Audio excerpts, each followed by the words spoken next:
The radio operator who stayed behind while the front collapsed. His final broadcast echoes in an empty valley. The silence of a forgotten valley can hold more stories than 1,000 libraries. It's a silence that doesn't just exist, but speaks, if only we know how to listen. In the vast, tumultuous tapestry of the Second World War, countless threads, vibrant with human drama, have frayed and faded, lost to the relentless march of time and the selective memory of history. We remember the grand offensives, the pivotal battles, the iconic figures, but what of the whispers from the edges, the sacrifices made in obscurity, the moral quandaries faced by individuals whose names are now mere footnotes, if they are remembered at all? This is the realm of forgotten fronts, where we unearth these lost narratives, not just to recount what happened, but to understand why it mattered and how it continues to resonate. Our journey today takes us to such a place, a valley that once thrummed with the desperate urgency of war, now cloaked in an almost impenetrable quiet. It is here, amidst the echoes of conflict, that we encounter a singular, profound mystery, the story of a radio operator who remained behind as the front collapsed around him. He stayed not in defiance of orders, but perhaps in a profound act of duty or something far more complex, and sent out a final broadcast. A message that, by all accounts, was never received by its intended audience, but which, in its very transmission, became a testament to the human spirit under unimaginable pressure. This isn't a tale of heroic charges or strategic triumphs. It is a story of a single, seemingly small decision made at the breaking point of a world at war, a decision that ripples outward, touching upon themes of responsibility, communication, isolation, and the enduring human need to connect, even in the face of oblivion. Imagine the scene, the roar of artillery fading, the ground trembling with the retreating footsteps of armies, and in the heart of it all, one man, alone with his equipment, his thoughts, and the airwaves. What compelled him to stay? What words did he choose to send into the void? And what does his solitary act reveal about the nature of courage, the weight of isolation, and the fragile threads that bind us to each other, even when all else seems lost? The very act of broadcasting, of reaching out into the unknown, is an assertion of existence, a refusal to be erased by the chaos. It is a challenge to the silence, a declaration that even in the final moments, humanity's voice, its story, must be heard. We often think of war in terms of grand movements, of armies clashing on vast plains, but war is also made up of individual moments, of singular choices that, while invisible on the strategic maps, are the very fabric of human experience. The radio operator, a figure often relegated to the background of military operations, becomes, in this instance, the focal point of an intensely personal drama. His equipment, a lifeline of communication, transforms into a solitary beacon in the encroaching darkness. The story of his final broadcast is not just a historical curiosity. It is an invitation to explore the profound psychological landscapes of those who stand at the precipice, tasked with maintaining a connection when all bonds seem to be shattering. What does it mean to be the last voice in an emptying space? What is the burden of knowing you are utterly alone, yet still compelled to speak? The valley, in its present-day tranquility, offers a stark contrast to the inferno it once witnessed. The lush green of the trees, the gentle murmur of a distant stream, these are the sounds of peace, a peace hard-won and easily forgotten. But the earth beneath our feet, the very air we breathe, holds the memory of a different time. It remembers the thunder of tanks, the screams of the wounded, the chilling crack of rifle fire, and it remembers the persistent, almost desperate pulse of a radio signal, a voice reaching out from the heart of the collapse. This is the mystery we are here to unravel, the identity of the operator, the context of his isolation, and the enduring significance of his final transmission. We will delve into the historical records, sift through the dust of forgotten archives, and attempt to reconstruct not just the events, but the emotional and moral landscape of that pivotal moment. This documentary is not merely an academic exercise, it is an emotional excavation. We aim to connect with the human heart of history, to understand the choices made under duress, the fears confronted in isolation, and the flicker of hope that can persist even when all seems lost. The radio operator who stayed behind is a symbol of countless others whose stories have been relegated to the shadows. His final broadcast, unheard by its intended recipients, becomes a message for us, for posterity, a poignant reminder of the enduring power of human communication and the profound courage found in the most unexpected corners of conflict. We will explore the geopolitical maelstrom that led to this forgotten pocket of the war, the strategic decisions that sealed its fate, and the personal circumstances that might have led one man to make such an extraordinary choice. The narrative will weave together the stark realities of historical fact with the evocative power of sensory detail, painting a vivid portrait of a world on the brink. We will confront the moral complexities inherent in warfare, the agonizing decisions faced by those on the front lines, and the long-term psychological tolls that such experiences inflict. Through this exploration, we seek to understand not just the past, but ourselves, for the echoes of those forgotten fronts continue to reverberate in the present, shaping our understanding of conflict, communication, and the very essence of human resilience. The silence of this valley is not an absence of history, but a profound presence waiting to be heard. The front had collapsed, not with a sudden cataclysmic roar, but with a slow, agonizing disintegration, like a crumbling edifice yielding to an unseen, relentless pressure. The strategic lines, drawn with such meticulous care on maps, had become meaningless, ephemeral boundaries swallowed by the tide of war. In the heart of this unfolding chaos, in a valley that had witnessed its share of brutal skirmishes, a lone radio operator remained. His name, lost to the winds that now swept unimpeded across the ravaged landscape, was once a vital link, a conduit for information that could mean life or death. But as the last units pulled back, as the organized retreat dissolved into a desperate scramble for survival, he stayed. Why he stayed is the first question, a silent interrogation hanging heavy in the air. Was it a matter of duty, a steadfast adherence to protocol, even when protocol itself had been rendered obsolete? Or was it something deeper, a refusal to be evacuated, a solitary stand against the encroaching void?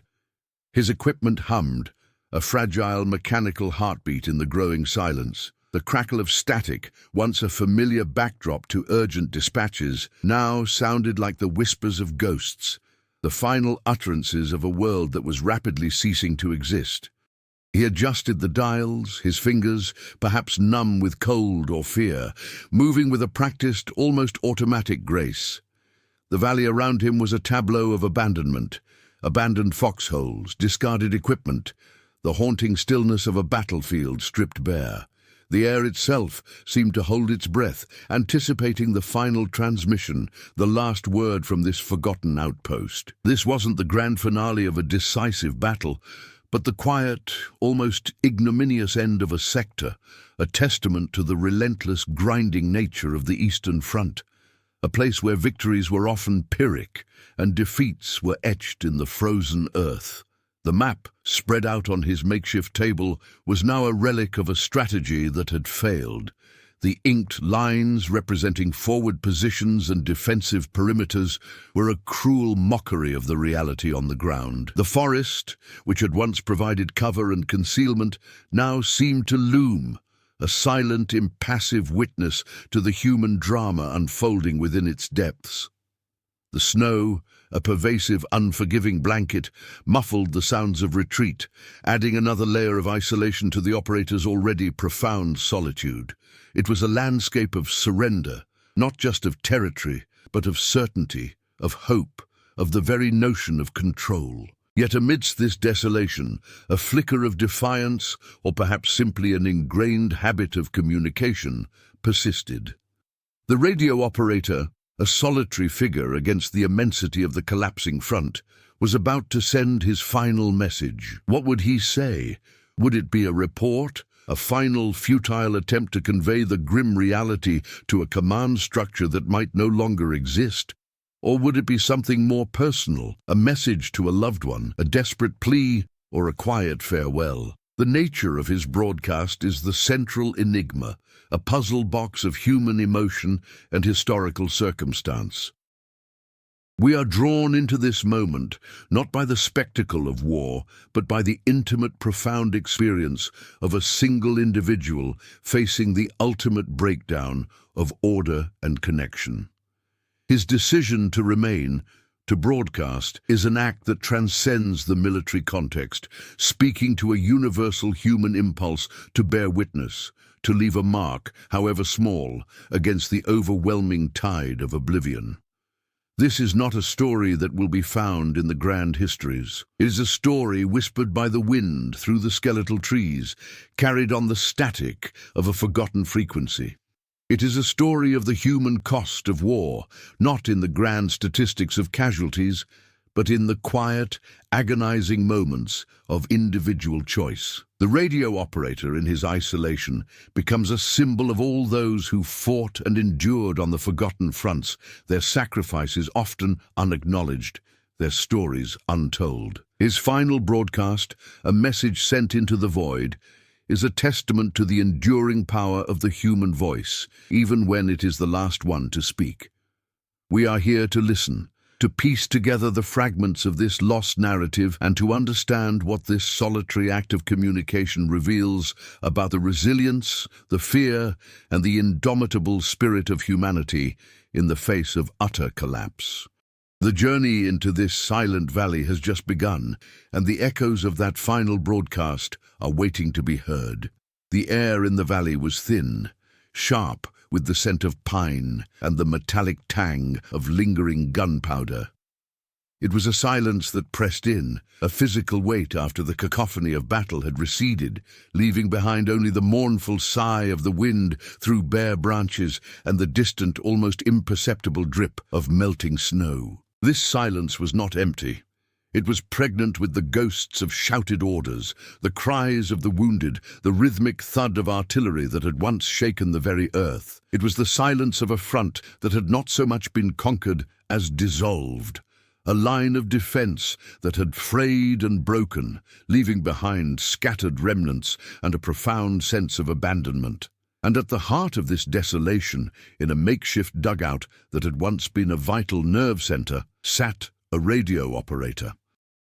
His name has been largely erased by time, his specific unit a blurred detail in the vast, chaotic mosaic of the Eastern Front.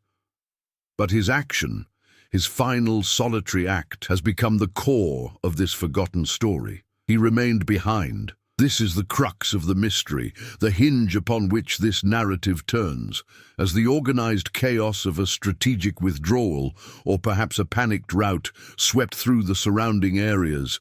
He stayed.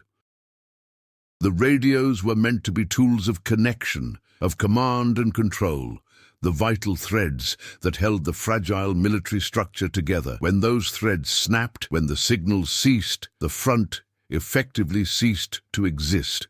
Yet his equipment, a complex array of tubes, wires, and dials, remained his sole companion. The crackle of static was no longer the prelude to a critical piece of intelligence or a vital order. It was the sound of isolation itself, a constant reminder of the vast emptiness that now surrounded him.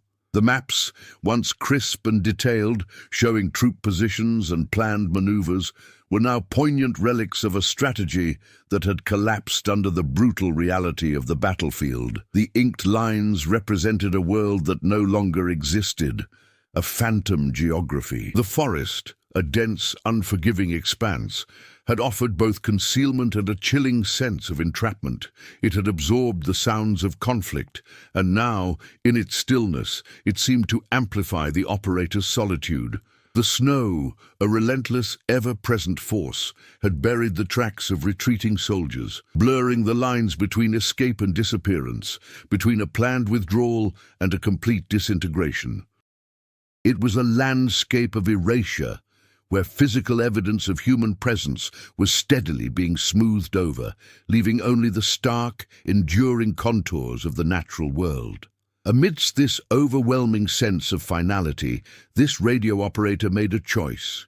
He powered up his equipment, not to receive, but to transmit. He chose to speak into the void, to send a message that by all historical accounts was never received by its intended audience.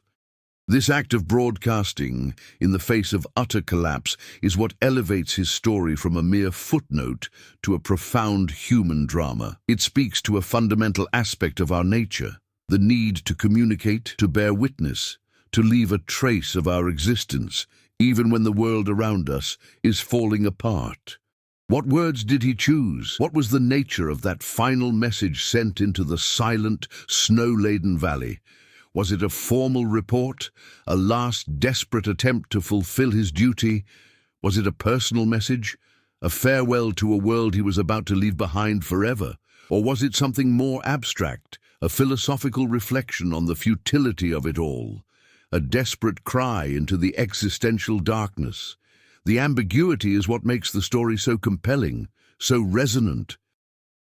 It allows us to project our own understanding of courage, duty, and despair onto this anonymous figure.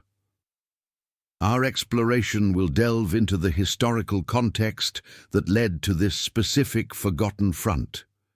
We will examine the broader geopolitical landscape of the Second World War, the strategic objectives, the brutal realities of the Eastern Front, and the specific circumstances that led to the collapse of this particular sector.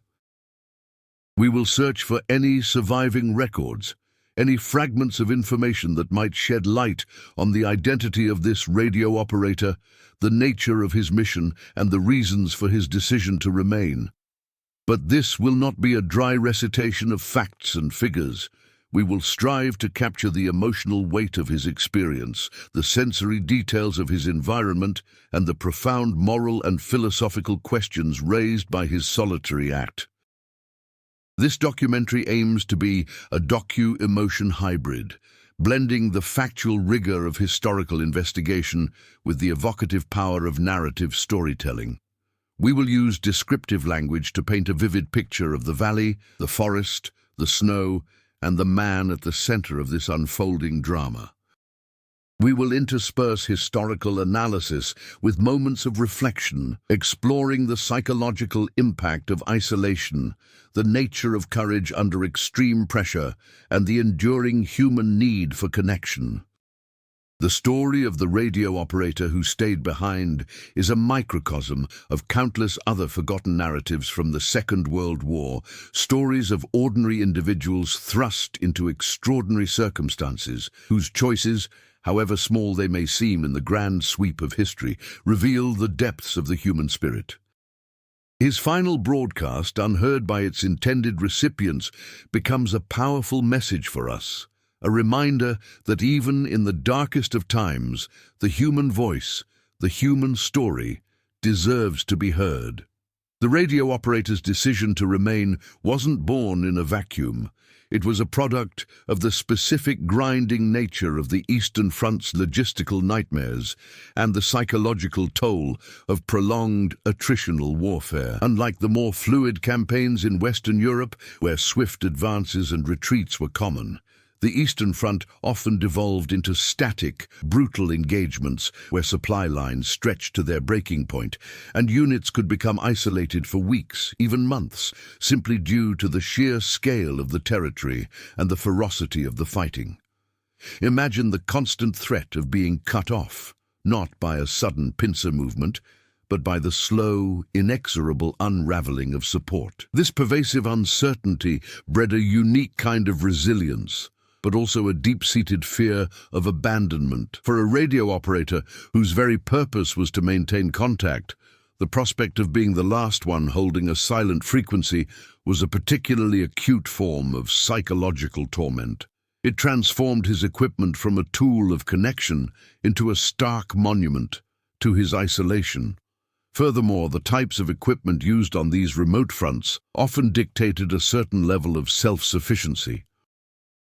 These weren't always sleek, integrated systems. They were often robust, somewhat cumbersome machines that required constant tending. A broken antenna, a faulty generator, a depleted battery. Any of these could render the entire apparatus useless. The operator's intimate knowledge of his gear, honed through countless hours of maintenance and operation, would have been paramount. It's plausible that his decision was also influenced by a deeply ingrained sense of responsibility for that equipment. To abandon it might have felt akin to abandoning a comrade, a piece of vital machinery that represented his last tangible link to the world he knew. Consider how this might manifest. A meticulous check of the power source, a final hopeful adjustment of the antenna, a silent prayer that somehow, somewhere, a signal would break through the static. This wasn't just about sending a message. It was about tending to his post, his duty, even when the concept of a post had become abstract.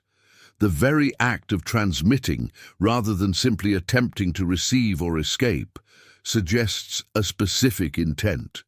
It wasn't merely about signaling for rescue, a desperate SOS. If that were the primary goal, he might have employed different protocols, focused on directional signals. Instead, a general broadcast, particularly one that historical records indicate was never definitively received, points towards a different motivation. Perhaps it was a form of historical accounting, an attempt to document the final moments of his unit, the collapse of the line, the state of the battlefield, for posterity. This echoes a profound human impulse to leave a record, to ensure that one's experience, however tragic, is not entirely erased. Think of the countless diaries and letters found on soldiers, even those who perished in the heat of battle. They represent a similar drive to communicate, to testify. Another crucial layer is the inherent loneliness of the radio operator's role, even in active combat. While other soldiers engaged in direct physical confrontation, the operator often worked in relative isolation, his battlefield the invisible realm of radio waves. This detachment, while perhaps offering a degree of psychological buffer during intense fighting, could become a crushing burden when the fighting ceased and the isolation became absolute. The silence that followed the battle wasn't a relief. It was an amplification of his solitary existence. He was, in a sense, already accustomed to a different kind of battlefield, one of frequencies and atmospheric conditions, and when the physical front dissolved, his unique operational sphere became the sole remaining reality. Consequently, his decision to broadcast might have been an extension of his established role, a way to impose order and purpose on the surrounding chaos, even if that purpose was ultimately unfulfilled in its intended reception. The hum of the radio, the glow of the vacuum tubes, would have been his only companions in a world that had moved on without him. The operator's equipment was more than just a means of communication. It was a tangible anchor in a sea of dissolving reality. Consider the specific technical challenges faced by radio operators in such isolated environments. Beyond the inherent complexities of maintaining sensitive electronics in harsh, often freezing conditions, there was the constant battle against atmospheric interference. Solar flares, ionospheric disturbances, even localized weather patterns could wreak havoc on signal integrity, turning a clear transmission into a garbled mess of static and distortion. For our operator, this wasn't a theoretical problem. It was a daily, even hourly struggle. He would have been acutely aware of the optimal times to transmit, the specific frequencies that offered the best chance of penetration, and the precise power output needed to overcome the natural barriers. This deep, almost intuitive understanding of his equipment, coupled with the unpredictable nature of the medium, would have fostered a unique kind of patience, a stoic acceptance of factors far beyond his control. Furthermore, the psychological burden of being the sole custodian of a communication link cannot be overstated. While others engaged in direct combat, his was a war waged in the invisible spectrum, a constant vigil against silence. He was privy to information that might have been critical, yet unable to effectively disseminate it. This created a peculiar form of helplessness, a feeling of being perpetually on the verge of a breakthrough or a catastrophic failure. Imagine the internal monologue, a hope that the next burst of static might resolve into a coherent message, followed by the crushing disappointment when it doesn't. This repetitive cycle of anticipation and letdown would have exacted a significant emotional toll, fostering a sense of profound detachment from the immediate physical reality of the war and an intense focus on the abstract realm of radio waves. This detachment, while perhaps a survival mechanism, also contributed to his eventual isolation. Now consider how this deep engagement with his technology might have fostered a different kind of relationship with it. For many soldiers, equipment was a tool, functional and expendable. For a dedicated radio operator, especially one isolated for an extended period, his apparatus could become almost an extension of himself, a familiar presence in an alienating environment. He would have known its quirks, its strengths, its weaknesses, perhaps even developing an almost paternalistic affection for the humming, crackling machine that represented his only link to the outside world. The act of broadcasting, therefore, was not just a duty.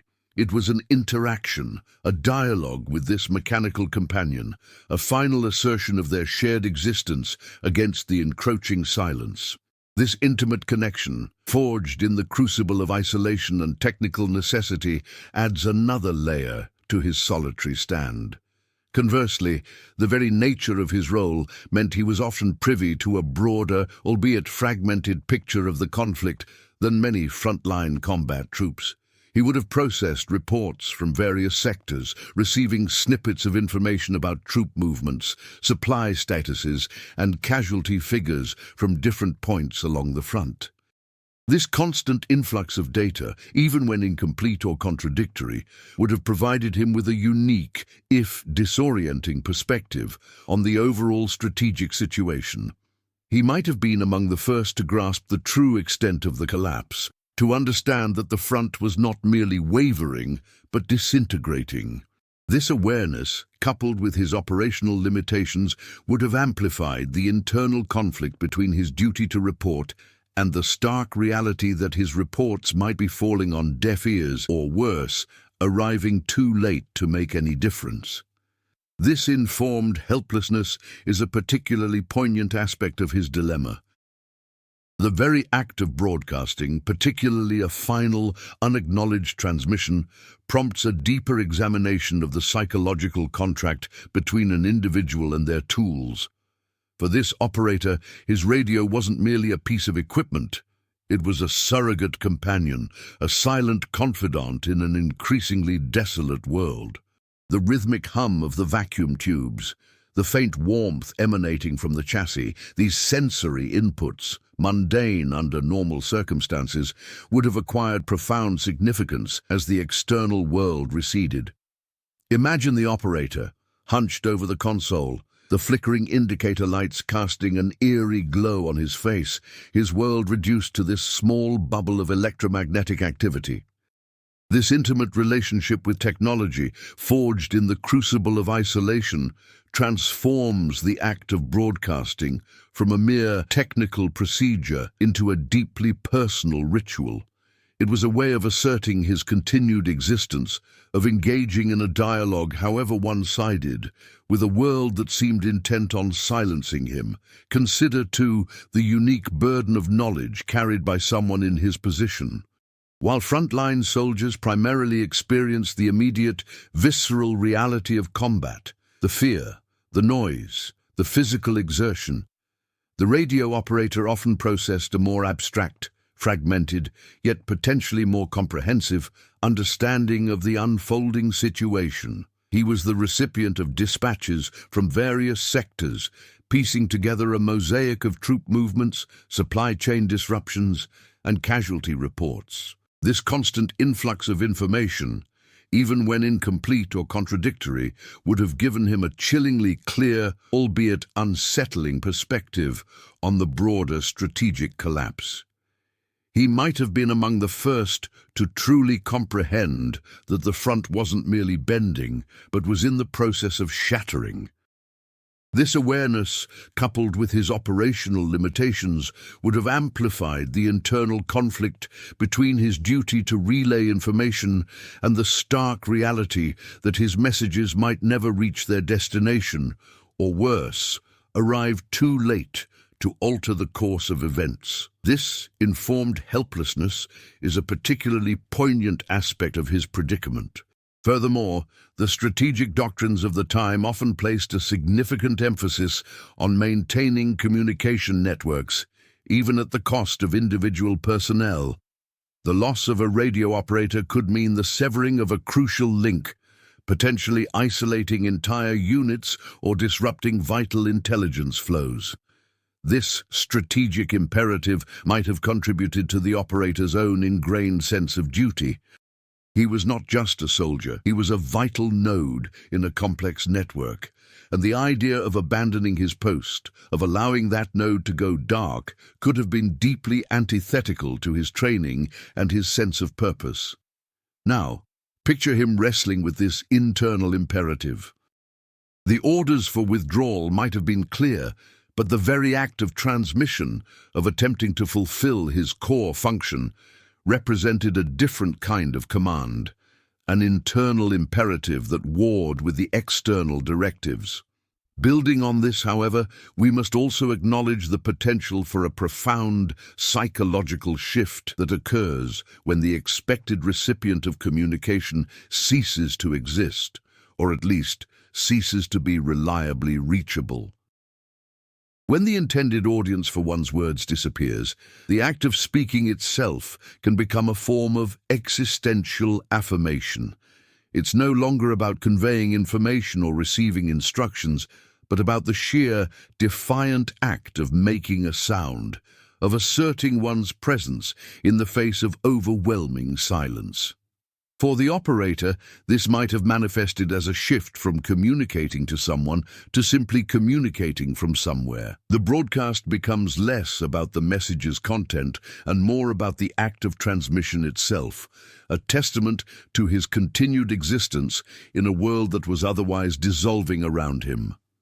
This is the psychological frontier we are exploring, the point where duty, technology, and existential affirmation converge in a single, solitary act. The strategic doctrines guiding the deployment of radio operators during World War II often emphasized their role as extensions of command, vital conduits through which vital intelligence flowed. The loss of such an individual wasn't merely the disappearance of a single soldier. It represented the potential severing of a critical communication artery, capable of isolating entire battalions or paralyzing crucial intelligence-gathering efforts. This strategic imperative, deeply ingrained through rigorous training and repeated emphasis, likely factored heavily into the operator's internal calculus.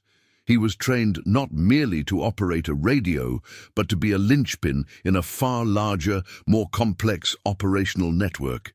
The very concept of abandoning his post, of allowing that linchpin to simply go dark, would have been profoundly antithetical to his professional identity and his sworn duty.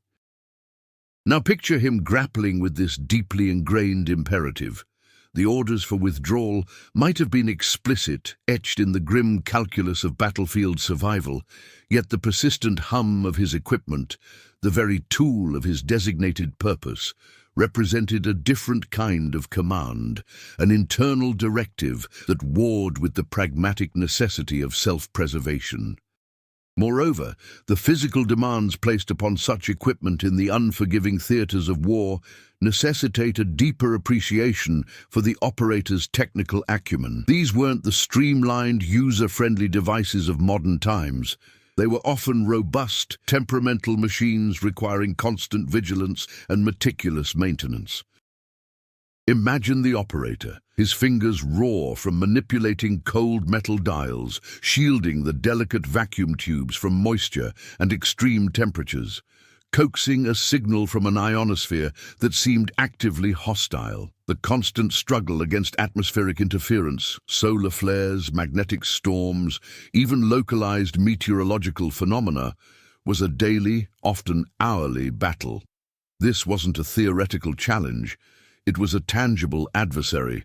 He would have possessed an almost intuitive understanding of optimal transmission windows, the precise power settings required to punch through the atmospheric noise, and the subtle nuances of antenna alignment. This deep, hard-won expertise transformed his relationship with the technology. It wasn't just a tool, it was a complex, often recalcitrant partner, demanding constant attention and respect. Furthermore, the isolation inherent in the radio operator's role, even during active engagements, cultivated a unique psychological landscape. While his comrades were immersed in the visceral, immediate reality of close-quarters combat, the operator often functioned in a more abstract domain, his battlefield the invisible realm of radio waves. This detachment, while perhaps a shield during intense firefights, could morph into a crushing burden when the external conflict subsided, leaving him utterly alone with his thoughts and the ceaseless static. The silence that followed the cessation of hostilities wasn't a respite, it was an amplification of his solitary existence. He was, in many respects, already accustomed to a different kind of war, one fought with frequencies and signal strength, and when the physical front dissolved, his specialized operational sphere became his sole, stark reality. Consequently, his decision to broadcast could be seen as an extension of his established function, a final, desperate attempt to impose order and purpose onto the surrounding chaos, even if that purpose was ultimately unfulfilled in its intended reception. Consider, then, how this profound immersion in his technology might have fostered a relationship that transcended mere utility. For many soldiers, equipment was a means to an end, functional and ultimately expendable. For a dedicated operator, particularly one isolated for an extended period, his radio apparatus could evolve into an extension of himself, a familiar, even comforting presence in an alienating environment. He would have known its every quirk, its subtle strengths, its frustrating weaknesses, perhaps even developing a sense of almost paternalistic responsibility for the humming, crackling machine that represented his last tangible connection to the world he knew. The act of broadcasting, therefore, transcends the purely professional. It becomes a deeply personal ritual, a dialogue, however one-sided, with this mechanical companion, a final, defiant assertion of their shared existence against the encroaching, deafening silence. This intimate connection, forged in the crucible of isolation and technical necessity, adds a profound emotional layer to his solitary stand.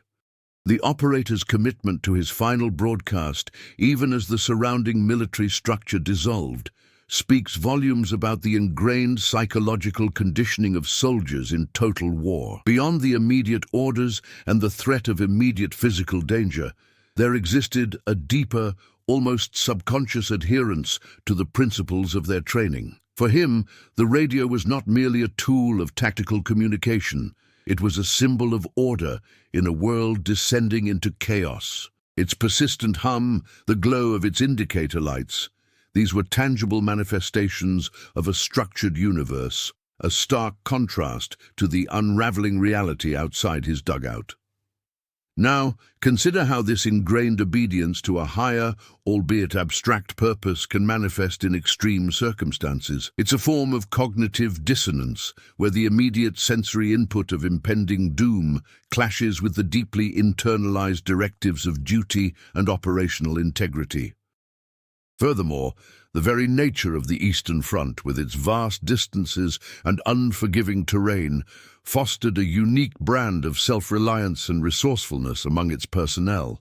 Units often operated with a degree of autonomy, improvising solutions to logistical challenges and adapting to rapidly shifting battlefield conditions.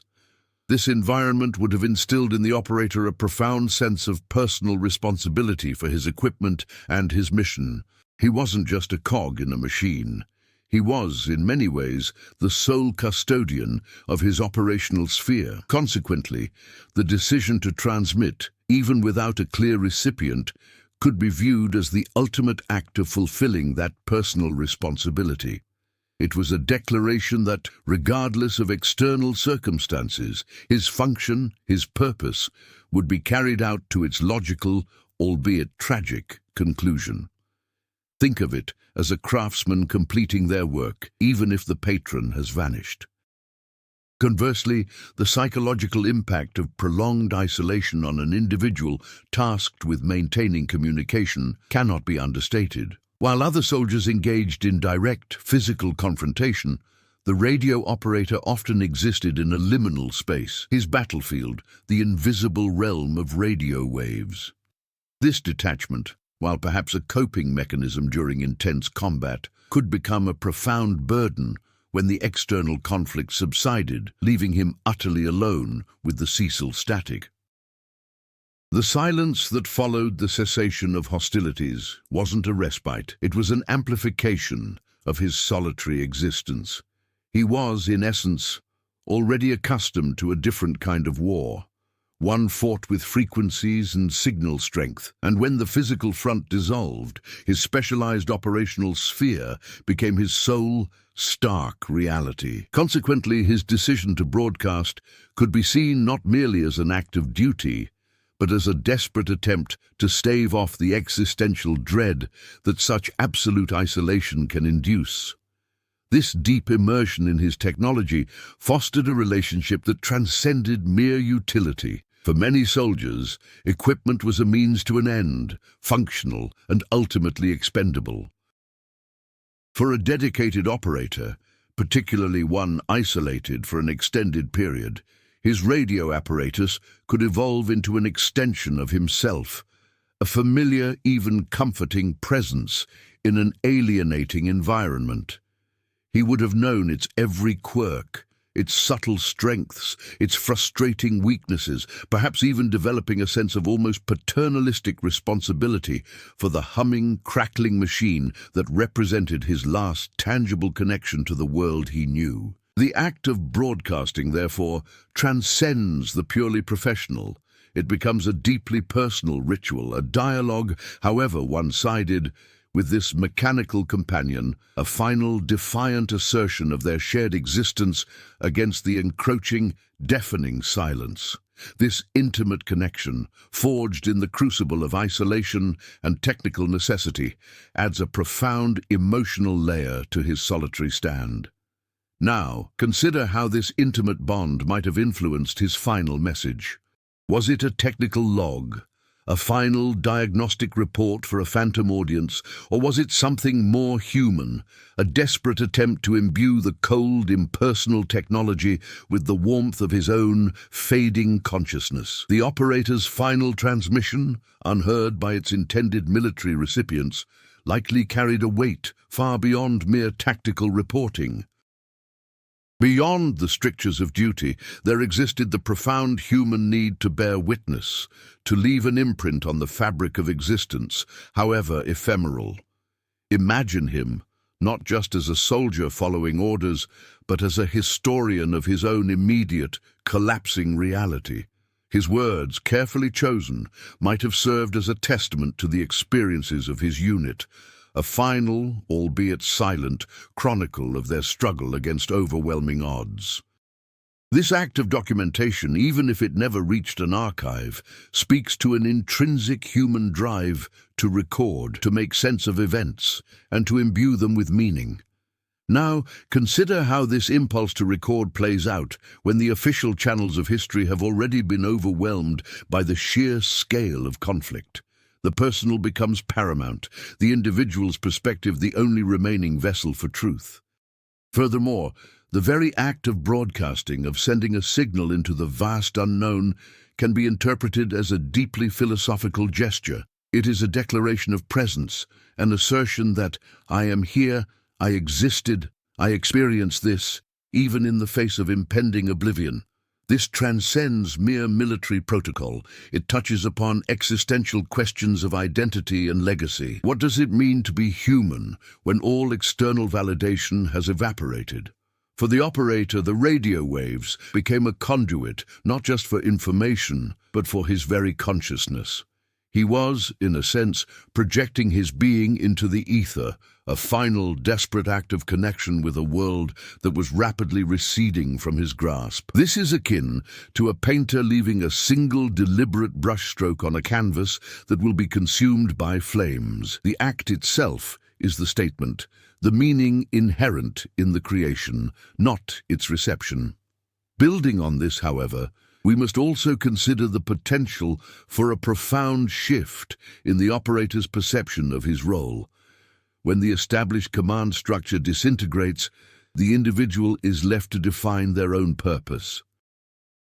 The directives that once guided him might have become irrelevant, replaced by a more primal imperative. His broadcast, therefore, could have represented a redefinition of his mission, transforming him from a mere communication relay into a solitary chronicler of the end times.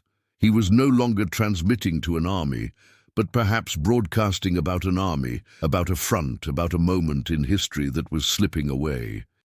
This internal recalibration, the self-assignment of a new, more profound purpose, is a testament to the human capacity for adaptation, even in the most dire of circumstances. It's like a lighthouse keeper continuing to shine the light even after the ships have all gone down. Conversely, the very technology that bound him to his duty also served to amplify his isolation. The static, the crackle, the intermittent bursts of noise, these were not just technical impediments, they were sonic manifestations of his solitude. Each silent pause between transmissions was an echoing void, a stark reminder of the absence of response. This constant auditory feedback loop of isolation would have been a significant psychological challenge, a relentless pressure on his mental fortitude. Now consider how this ever-present sonic landscape of loneliness might have shaped the very content of his final message. Was it a lament, a stoic acceptance, or perhaps a desperate attempt to fill that void with sound, with the last vestiges of human articulation, regardless of whether anyone could hear it? The silence, paradoxically, may have compelled him to speak even more urgently. The operator's final broadcast, unheard by its intended military recipients, likely carried a weight far beyond mere tactical reporting. Beyond the strictures of duty, there existed the profound human need to bear witness, to leave an imprint on the fabric of existence, however ephemeral. Imagine him, not just as a soldier following orders, but as a historian of his own immediate collapsing reality. His words, carefully chosen, might have served as a testament to the experiences of his unit, a final, albeit silent, chronicle of their struggle against overwhelming odds. This act of documentation, even if it never reached an archive, speaks to an intrinsic human drive to record, to make sense of events, and to imbue them with meaning. Now, consider how this impulse to record plays out when the official channels of history have already been overwhelmed by the sheer scale of conflict. The personal becomes paramount, the individual's perspective the only remaining vessel for truth. Furthermore, the very act of broadcasting, of sending a signal into the vast unknown, can be interpreted as a deeply philosophical gesture. It is a declaration of presence, an assertion that I am here, I existed, I experienced this, even in the face of impending oblivion. This transcends mere military protocol. It touches upon existential questions of identity and legacy. What does it mean to be human when all external validation has evaporated? For the operator, the radio waves became a conduit not just for information, but for his very consciousness.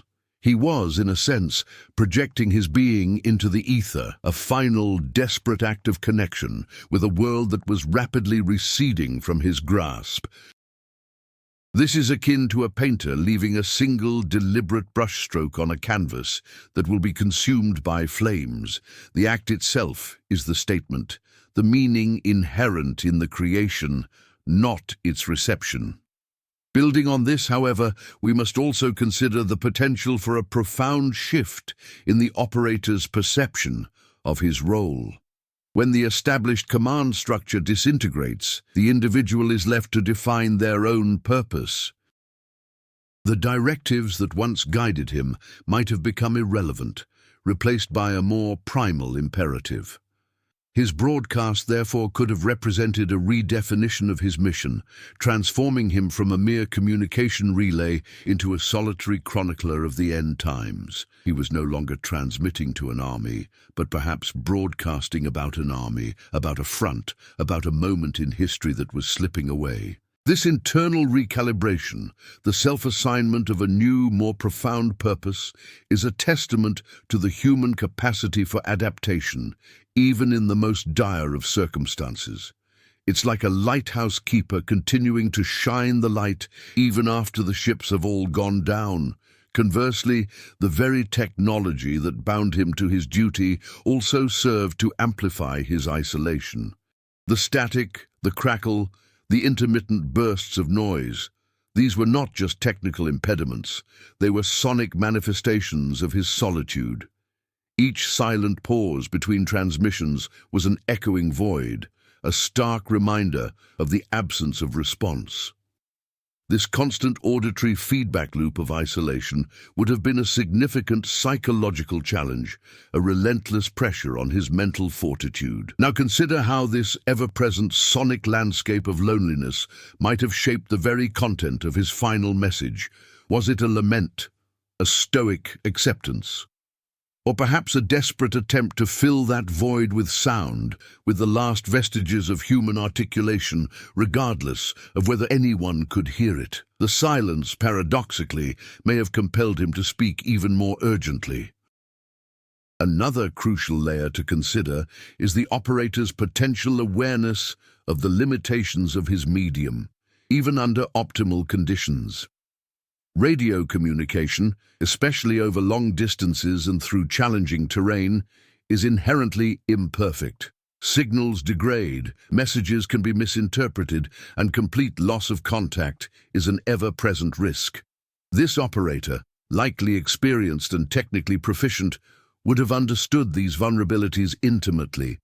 Therefore, his decision to transmit a final message, knowing full well it might never be received or might be garbled beyond comprehension, suggests a motivation that transcends simple utility. It points towards a symbolic act, a ritualistic performance of his duty, even when the functional purpose was severely compromised. It is akin to a musician playing a final, mournful chord in an empty concert hall. The performance itself holds the meaning, irrespective of an audience. Furthermore, we must explore the concept of information hygiene in a collapsing military structure.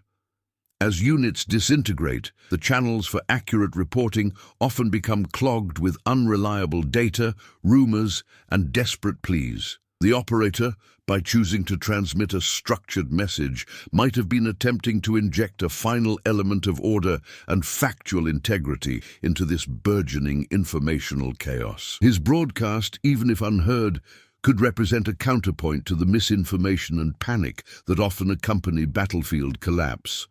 He was, in essence, attempting to uphold a standard of communication, a commitment to truth, even when the very framework for its dissemination was crumbling around him. Think of it as a scholar meticulously organizing their notes just before a library fire. The act of preservation, of maintaining intellectual rigor, becomes paramount. Consequently, the operator's choice can also be seen through the lens of anticipatory grief. He may have been broadcasting not just for the present, but for a future where his actions, his experiences, might be pieced together. His message, therefore, becomes a form of posthumous communication, a deliberate act of leaving a trail for those who might one day seek to understand. This perspective imbues his transmission with a profound sense of foresight, a recognition that even in the face of personal annihilation, the human story can endure through deliberate acts of record-keeping.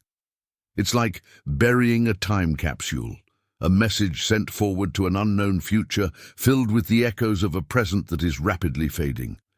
This complex interplay of duty, existential affirmation, and a deep-seated human need to communicate, even into the void, forms the resonant core of his solitary stand. The very act of maintaining a radio link under such collapsing conditions often necessitated an intimate understanding of atmospheric physics, a knowledge base far beyond standard military training. Operators weren't just technicians, they were amateur meteorologists and geophysicists, constantly monitoring ionospheric conditions, solar activity, and even subtle shifts in local weather that could dramatically impact signal propagation. Imagine the operator poring over rudimentary charts, correlating sunspot cycles with the frustratingly weak signals he was receiving from distant command posts. This wasn't just about tweaking a dial, it was about interpreting complex, invisible forces that governed his ability to connect. The challenge wasn't merely overcoming distance, but navigating a constantly fluctuating, unpredictable electromagnetic environment. Consequently, his decision to transmit, knowing these inherent limitations, suggests a profound leap of faith, a commitment to the possibility of connection rather than a guarantee. Furthermore, the psychological toll of being the sole custodian of a communication channel, especially in a deteriorating situation, often fostered a unique form of hypervigilance coupled with profound isolation. While other soldiers might have found camaraderie in shared foxholes and direct combat, the radio operator's battlefield was a solitary one, waged against static and silence. This constant state of alert, coupled with the lack of immediate human interaction, could lead to a heightened sense of responsibility that bordered on obsession. Now, consider how this manifests when the external world seems to be dissolving.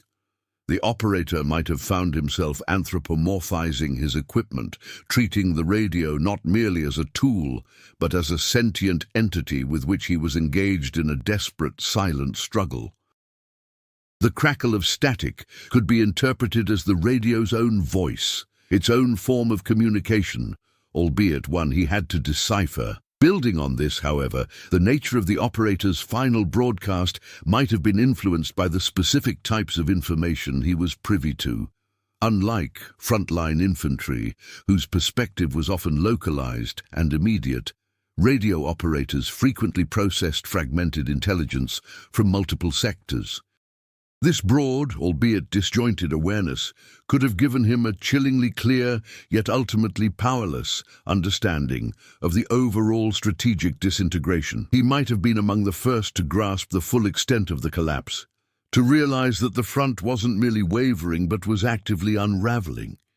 This informed helplessness, the knowledge of impending disaster without the means to effectively alter it, could have profoundly shaped the tone and content of his final transmission.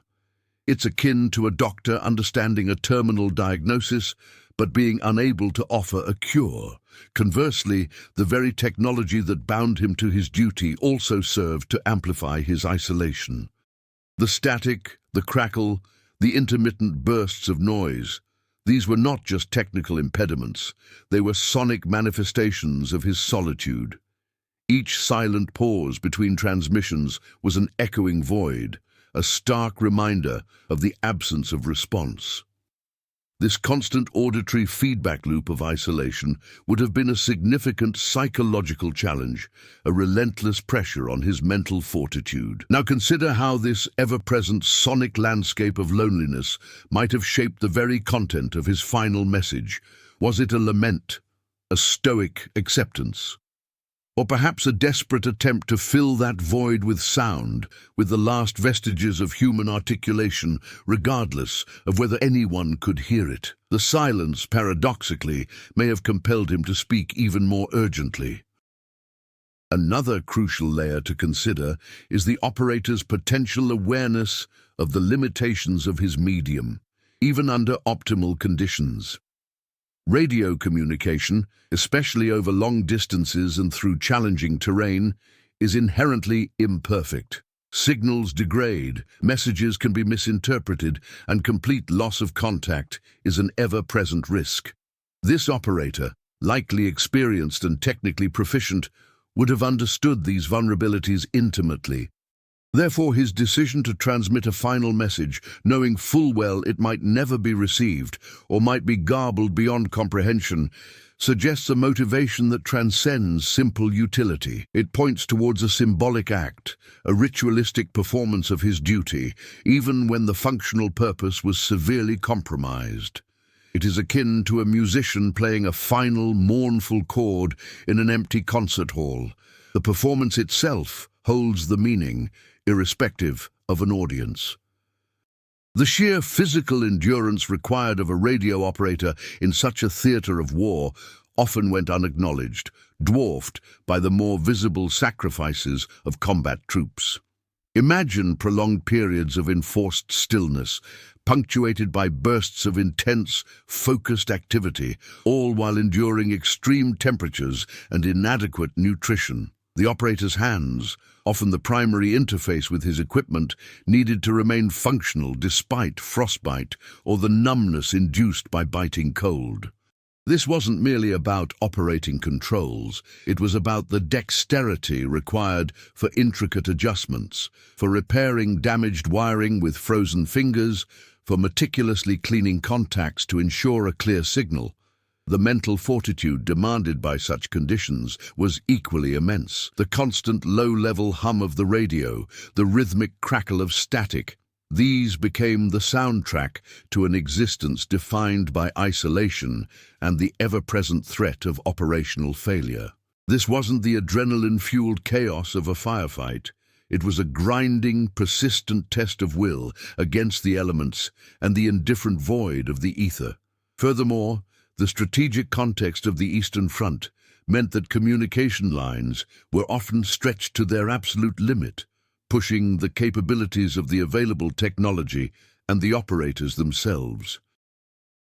Unlike Western European campaigns, where shorter distances and more developed infrastructure sometimes allowed for more reliable contact, the vastness of the Eastern Front necessitated reliance on high-frequency HF radio, a notoriously fickle medium. Operators had to be adept at exploiting the ionosphere's unpredictable behavior, understanding how diurnal and seasonal variations affected signal bounce, and constantly adapting their transmission strategies. This required not just technical skill, but a deep, almost intuitive grasp of atmospheric physics, a knowledge that often surpassed formal training. Now consider how this constant battle against unseen forces, the vagaries of the ionosphere, the biting cold, the gnawing hunger, would shape an individual's perception of their mission. It transformed a technical role into a quasi-elemental struggle, a human against the very forces of nature, mediated by a fragile piece of machinery. Building on this, however, the operator's role was not solely about technical proficiency, it was also about psychological resilience. The isolation inherent in his position, even when surrounded by other units, could be profound. While combat soldiers often found solace and strength in shared experience and direct camaraderie, the radio operator's primary interactions were often with the disembodied voices on the other end of the line, or worse, with the relentless, impersonal hiss of static. This created a unique psychological burden, a constant negotiation between the need for connection and the reality of profound solitude.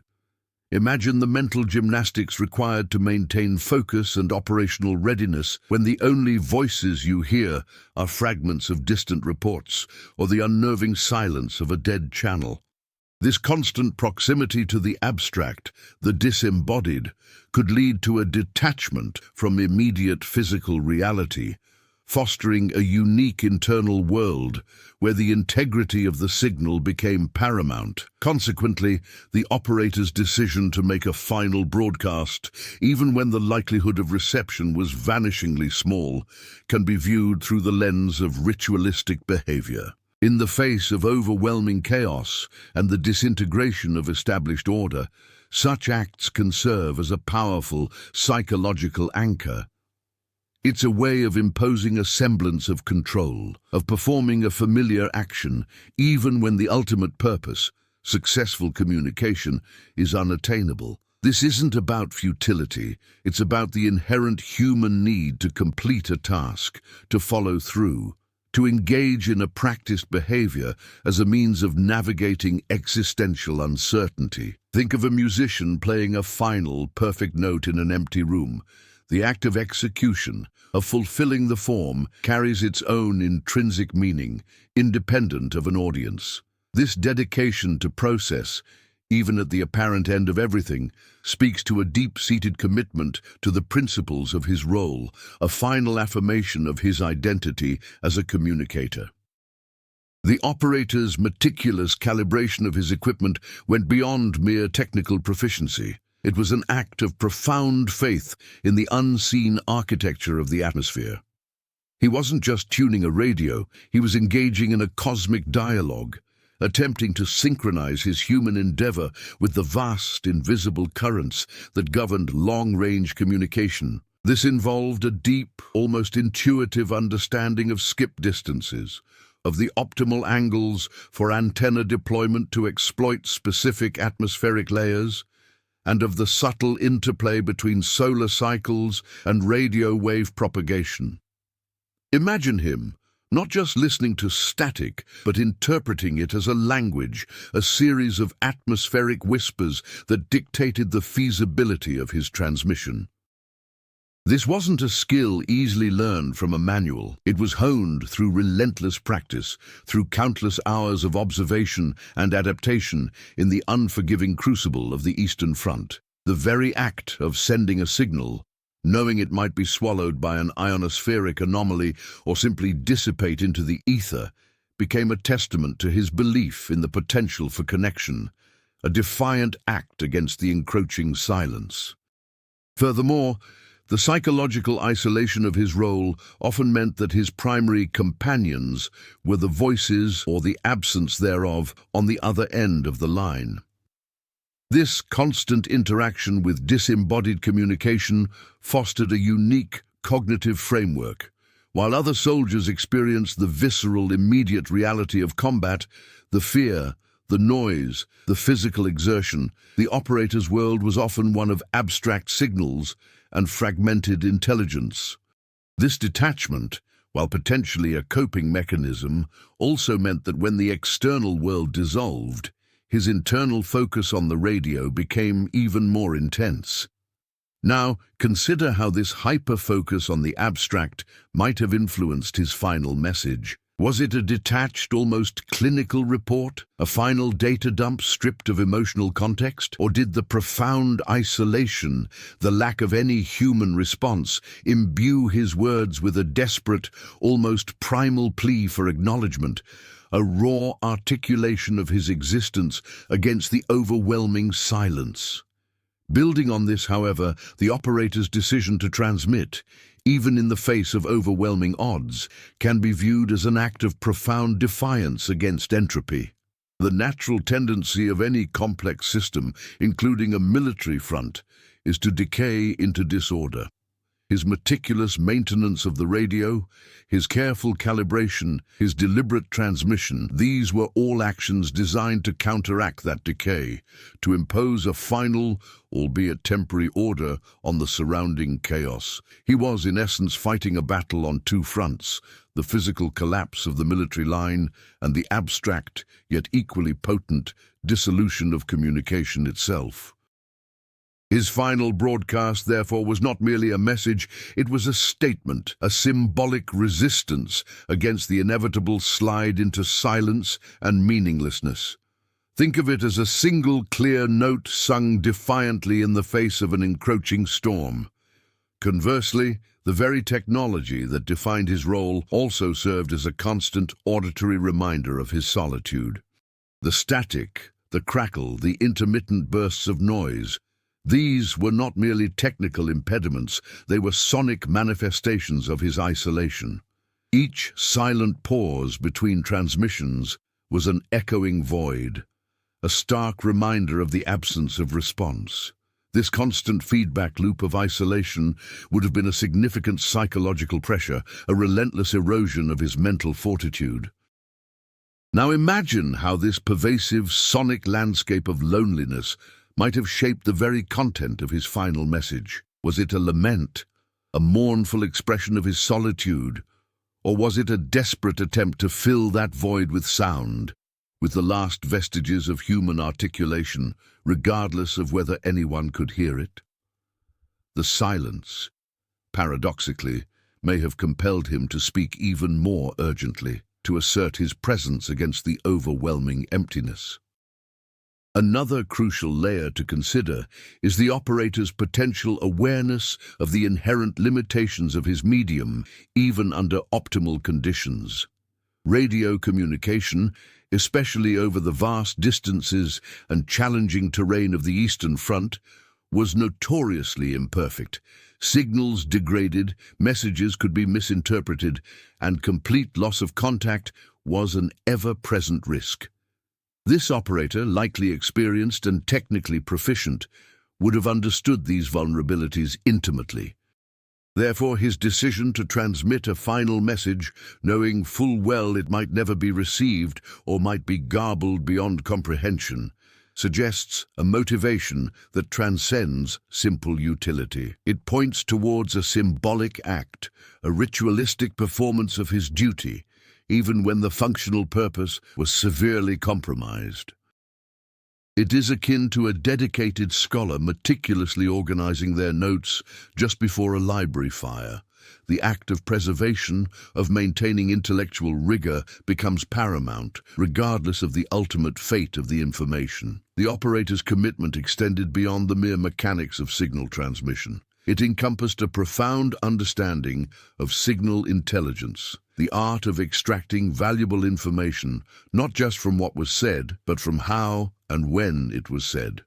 In the fractured landscape of a collapsing front, the very act of a transmission, its timing, its duration, and even its perceived strength, could convey critical tactical data. A brief, weak signal might indicate a unit under duress, struggling with equipment or under heavy fire, while a prolonged, strong transmission could suggest a more stable, albeit still isolated, position. Now consider how this operator, even in his final moments, might have been subtly communicating beyond the literal content of his words. Each burst of static, each carefully modulated tone, could have been a coded message, a silent testament to the unfolding situation for any listening ears, however distant or unlikely. This layer of implicit communication adds a sophisticated dimension to his solitary act, transforming it from a simple broadcast into a complex, multifaceted intelligence operation conducted in extremis. Furthermore, the psychological impact of being the sole point of contact in a disintegrating network could foster a unique form of hyper-awareness regarding the absence of signals. The silence between transmissions, the dead air where a response should have been, became as informative as any spoken word. This constant listening for the void, for the telltale signs of further collapse or unexpected resistance, would have honed the operator's senses to an almost preternatural degree. Imagine him, attuned not just to the frequencies, but to the very rhythm of the battlefield's silence, discerning subtle shifts that others might miss. This heightened sensitivity to absence, to the unsaid, could have profoundly influenced the nature of his final message, perhaps prompting him to fill that void with a deliberate, articulate testament, a counterpoint to the encroaching quiet. Building on this, however, the operator's final moments likely involved a complex internal negotiation regarding the transmission's intended audience. While formal orders might have dictated a specific command channel, the reality of a collapsing front meant that those channels were likely compromised or entirely defunct. Consequently, the operator might have shifted his focus from a specific official recipient to a more generalized, almost existential audience. His broadcast could have become a message cast into the wind, a desperate attempt to reach anyone, a reconnaissance patrol, a distant partisan group, even future historians sifting through the debris of war. This broadened scope of intended reception transforms his act from a fulfillment of duty to a more profound human impulse to connect and be remembered, regardless of the immediate tactical utility. Conversely, the sheer technological sophistication required for long-range battlefield communication in that era cannot be overstated. It wasn't simply a matter of flipping a switch. Operators had to contend with power supply issues, the degradation of sensitive vacuum tubes over time, the physical maintenance of antennas in extreme weather, and the constant battle against atmospheric interference. Each successful transmission was a minor victory against these myriad challenges. Now consider how this constant struggle might have fostered a deep sense of pride and ownership over his equipment. His radio wasn't just a tool, it was a testament to his skill, his resilience, and his dedication. The final broadcast, therefore, could be seen not just as a message, but as a final, flawless performance by a master craftsman, a demonstration of his enduring competence, even as the world around him fell apart. Another crucial layer to consider is the potential for the operator to have been tasked with transmitting a dead man's switch signal, a pre-arranged automated distress call designed to be activated if the operator was incapacitated. While historical records don't explicitly confirm this for this specific case, the practice was not uncommon in high-risk environments. If such a protocol was in place, his deliberate manual transmission could represent a conscious decision to override or supplement that automated system, imbuing his final act with a layer of personal agency and intent that a simple automated signal would lack. This adds a fascinating ethical dimension, suggesting a choice between passive signaling of incapacitation and an active final assertion of consciousness and communication. The very act of manually engaging the transmitter, rather than relying on a failsafe, speaks volumes about his will to communicate. The operator's final broadcast was not merely a message. It was a deliberate act of sonic cartography, an attempt to map the invisible terrain of a collapsing front through the very medium that connected it. Beyond the explicit content of any spoken words, the subtle nuances of the transmission itself, the precise frequency modulation, the amplitude fluctuations, the inherent noise floor, could have served as a sophisticated form of telemetry. Imagine him meticulously adjusting the carrier wave, not just for clarity, but to convey a specific spectral signature, a unique fingerprint that a sufficiently equipped or perhaps even a sensitive receiver might interpret. This wasn't just about sending information. It was about embedding information within the very fabric of the signal, a layered communication strategy born from necessity and an intimate knowledge of radio wave behavior. Now consider how this approach mirrors modern-day covert communication techniques, where the metadata, the context surrounding the data, often holds more significance than the data itself. Furthermore, the sheer logistical challenge of maintaining such equipment in the field, especially during a period of active retreat, speaks to a level of operational discipline that transcended battlefield survival. Batteries needed recharging, often through arduous manual means, like hand-crank generators. Wiring required constant inspection for wear and tear, and antennas, crucial for signal reach, were vulnerable to damage from debris, weather, or enemy action. The operator's continued ability to transmit suggests not just technical skill, but an extraordinary commitment to maintaining his equipment's integrity under duress. This wasn't simply about turning on a radio. It was about a sustained, intensive effort to keep a complex system operational against formidable odds. Think of a surgeon performing a delicate procedure amidst the chaos of a battlefield aid station. The focus on precision and maintenance, even when the larger context is falling apart, becomes paramount. Building on this, however, the operator's choice to transmit might also reflect a sophisticated understanding of signal interception and counterintelligence. In a collapsing front, enemy forces would be actively monitoring all available frequencies, seeking to glean any scrap of information about retreating units or remaining pockets of resistance. A deliberately crafted, perhaps even subtly misleading final transmission could have served as a form of electronic deception.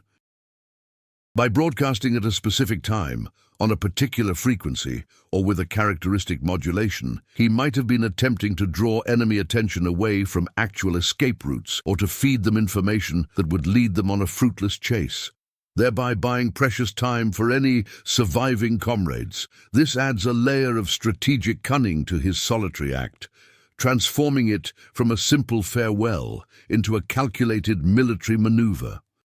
Conversely, the psychological burden of being the sole point of contact in a disintegrating network could foster a unique form of hyper-awareness regarding the absence of signals.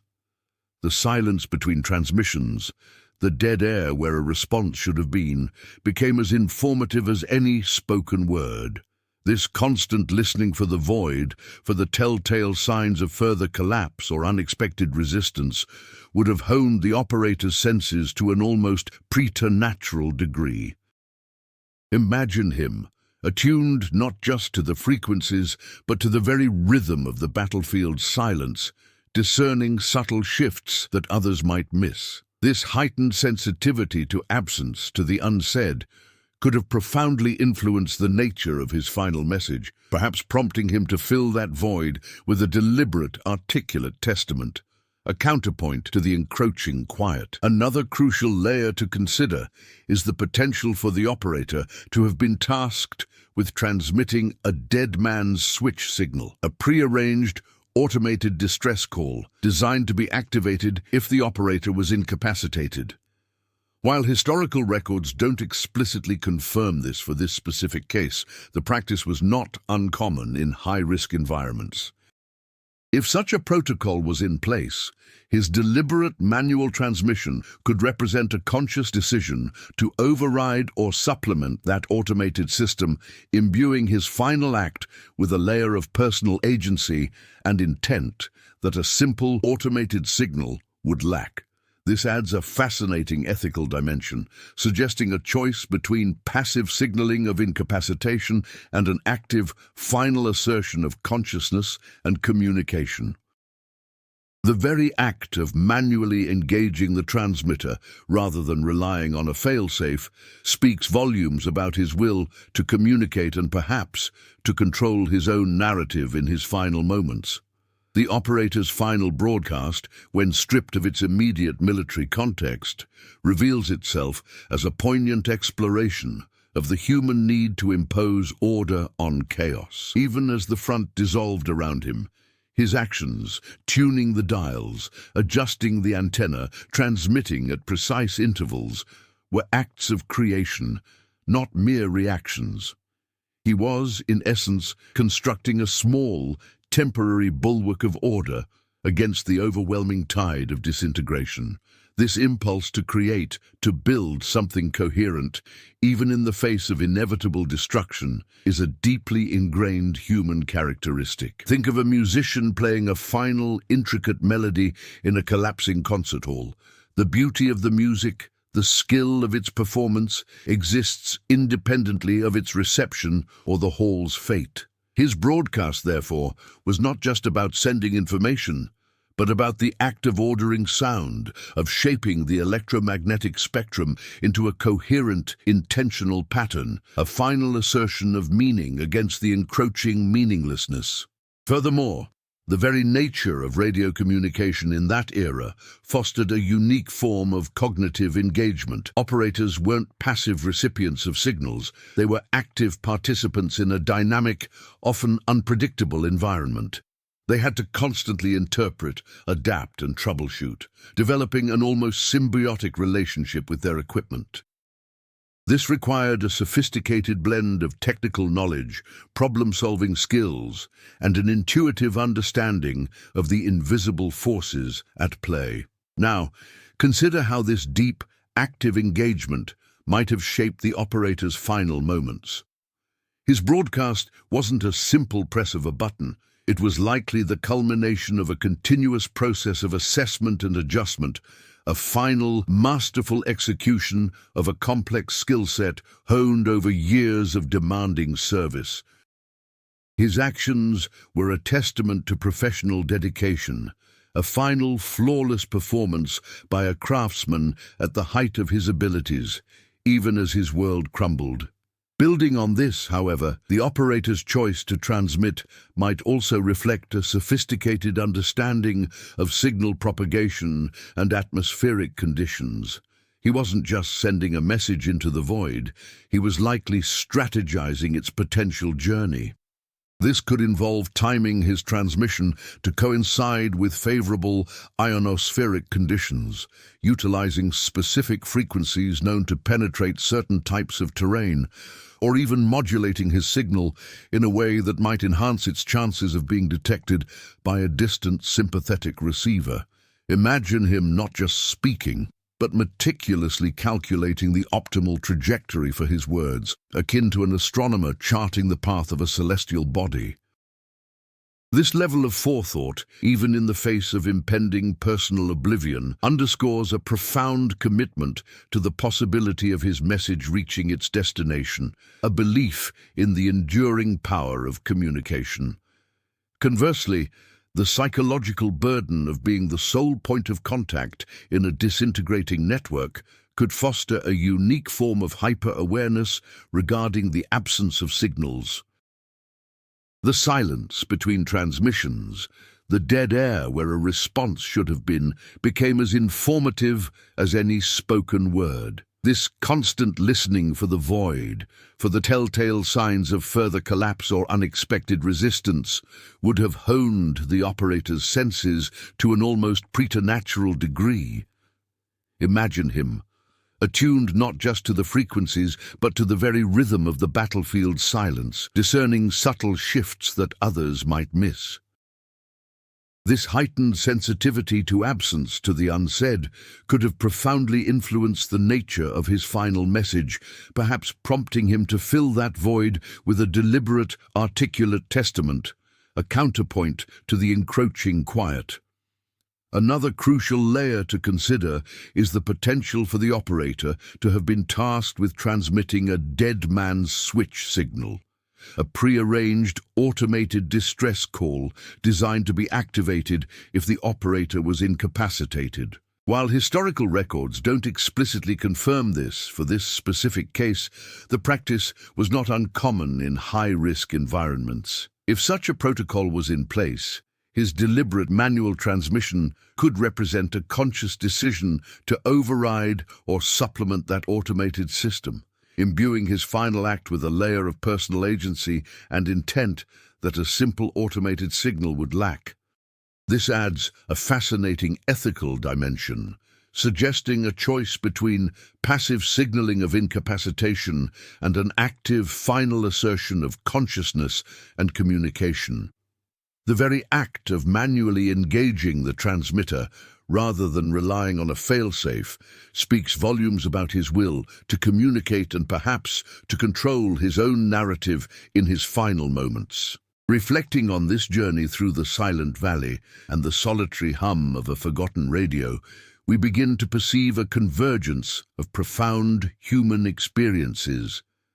The threads of duty, isolation, technological reliance, and the persistent, almost defiant impulse to communicate, having been explored in their intricate interplay, now begin to weave a more unified pattern. It's as if disparate elements, once observed in isolation, are now revealing their interconnectedness, forming a larger, more resonant whole. The echoes of that lone transmission, once perceived as a singular event, now reverberate with the collective weight of countless unseen decisions and unspoken sacrifices that define the human experience under extreme duress. In light of these insights, the path forward towards our final understanding becomes illuminated not by a sudden flash, but by a deepening awareness of the shadows and light that coexist. The narrative arc, having explored the fragile boundaries between order and chaos, between connection and oblivion, now naturally inclines towards a synthesis. We are moving beyond the mere recounting of events towards an apprehension of their deeper implications. Much like discerning the underlying structure of a complex piece of music after hearing its individual movements. The cumulative effect of these explorations is not a simple addition of facts, but a transformation in perspective, a shift in how we perceive the echoes of history within our present. As we pivot towards the final reflection, consider how the very act of reaching out, of transmitting a message into the unknown, becomes a potent metaphor for our own enduring quest for meaning and connection. The challenges faced by that lone operator, though set against the stark backdrop of war, mirror our own navigation of isolation, our own attempts to bridge divides, and our own reliance on the tools at our disposal to make our voices heard. The silence of the valley, once a symbol of absence, now begins to speak of presence, the enduring presence of human will, of the indelible mark left by choices made when all else seemed lost. This convergence of individual resolve and universal human drives prepares us for the ultimate distillation of what remains when the noise of history fades. The snow has long since melted, and the valley, once a crucible of desperate communication, now breathes a quiet peace.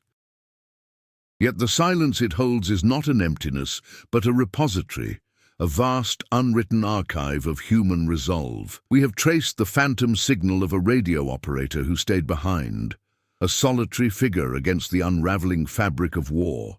His final broadcast, a whisper lost to the winds of history.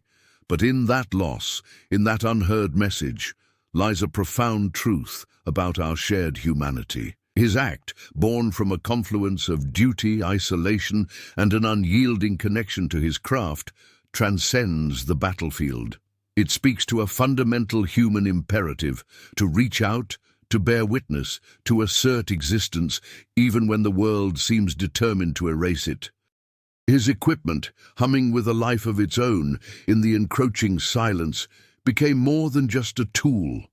It was a testament, a tangible link to order in a universe succumbing to chaos, a final deliberate act of creation against the encroaching void. His broadcast, though perhaps never received by its intended audience, was not in vain. It served as a stark reminder that even in the most extreme circumstances, the human spirit seeks not just survival, but meaning.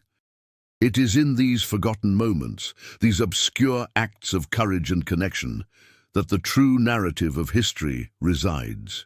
We often remember the grand pronouncements, the decisive victories, the leaders who shaped nations, but it is in the quiet persistence of individuals like this operator, in their dedication to their chosen path, even when that path seemed to lead only to silence, that we find the most enduring lessons.